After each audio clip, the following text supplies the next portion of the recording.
गलत निर्णय ले सकते हैं। हमें संतुलित मन से बिना किसी आसक्ति के अपने कर्तव्यों का पालन करना चाहिए।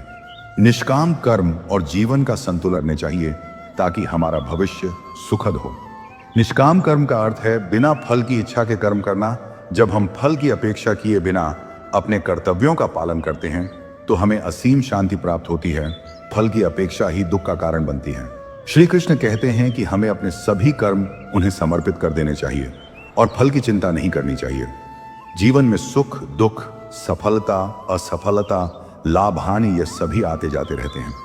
हमें इन सब में संतुलन बनाए रखना चाहिए और अपने कर्तव्यों का पालन करते रहना चाहिए।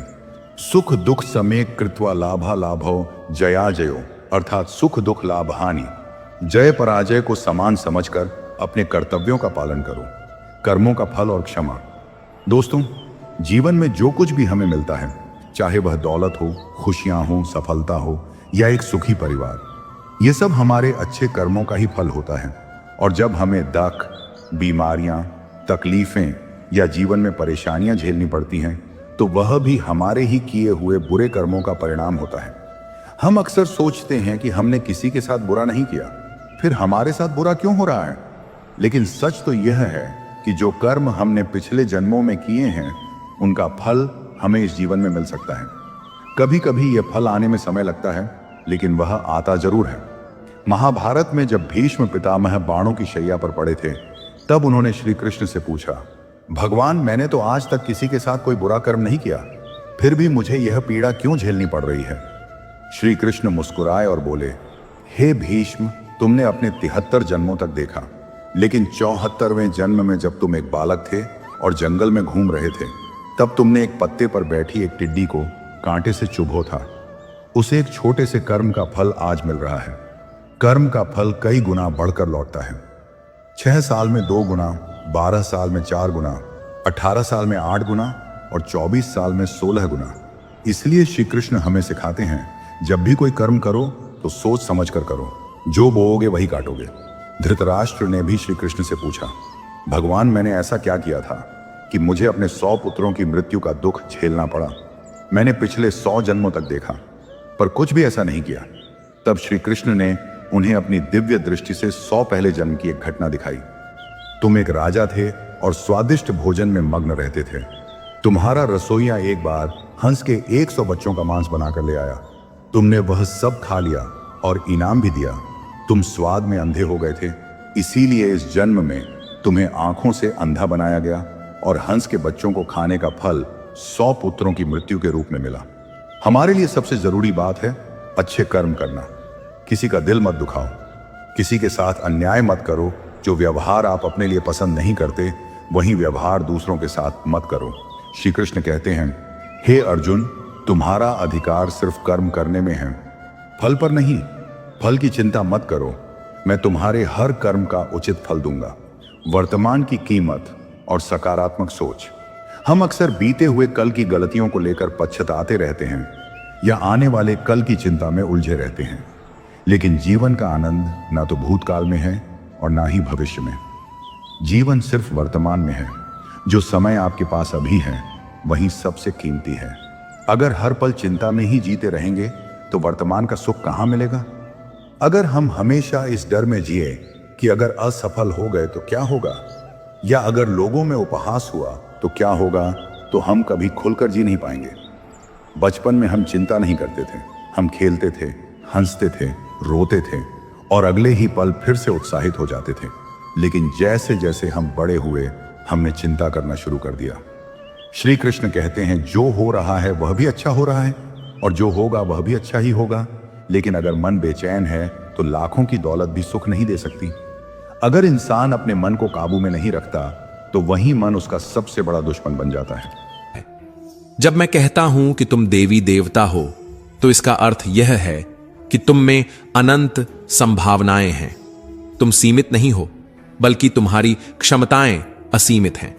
यह तुम्हारे विचारों पर निर्भर करता है कि तुम खुद को कितना ऊंचा उठा सकते हो।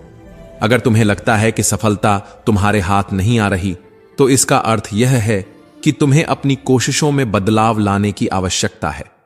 कोई भी इस संसार में किसी और के सपनों को पूरा करने के लिए नहीं आया है, हर व्यक्ति अपनी तकदीर खुद बनाता है, इसलिए दूसरों के कहे अनुसार मत चलो, बल्कि अपने सपनों को पहचानो और उन्हें पूरा करने के लिए आगे बढ़ो।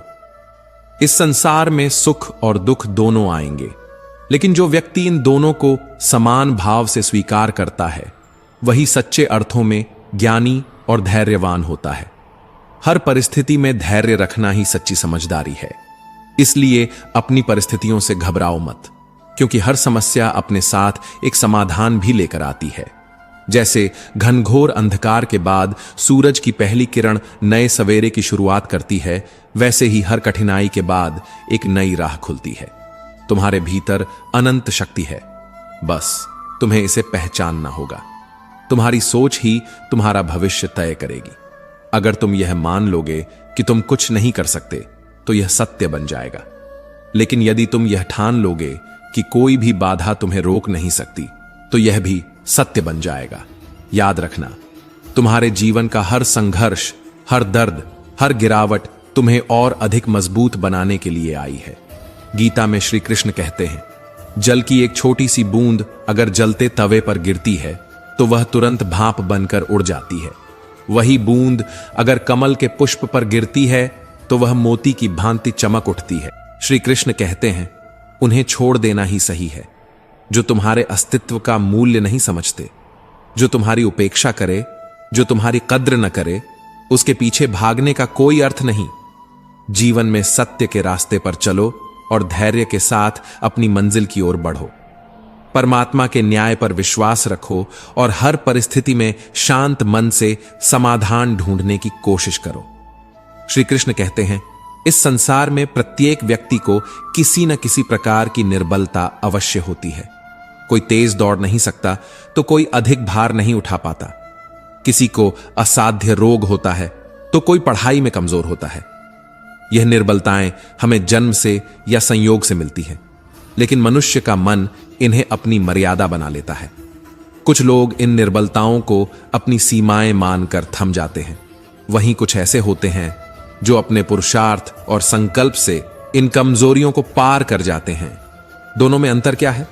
सरल सा उत्तर है, जो व्यक्ति अपनी निर्बलता से हार मान लेता है, वह वहीं रुक जाता है। लेकिन जो व्यक्ति अपनी कमजोरियों से लड़ता है, वह उन्हें पार कर आगे बढ़ जाता है।